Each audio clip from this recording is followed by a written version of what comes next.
Okay, so kontrado sa so ang buhato nimo once na download ito nimong link nga gihatag nako is ba minimize ka and then open niya. And then extract nimo, open mo. And then click lang. Dire ka sa all-in-one version KL. Ayun ayun yung second version kon kanirang pinakauna. And then right click ka, run as admin. Then ano paabutan nga magawas niya and then press number 2 dayon sa imong numpad.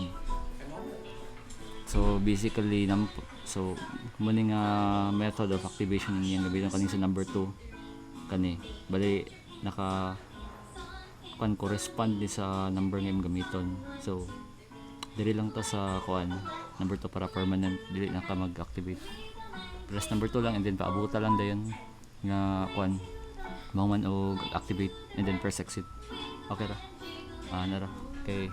Og sa kuan ni nakakuan na mo ni daan so kun dili kinaka-demo if unsay ngang sa paabuta lang nga mag kuan siya.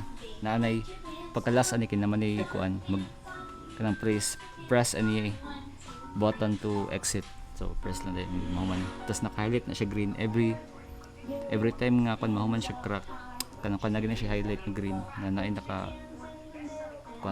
naka-type na kuan press any button to exit. So okay mo moro to.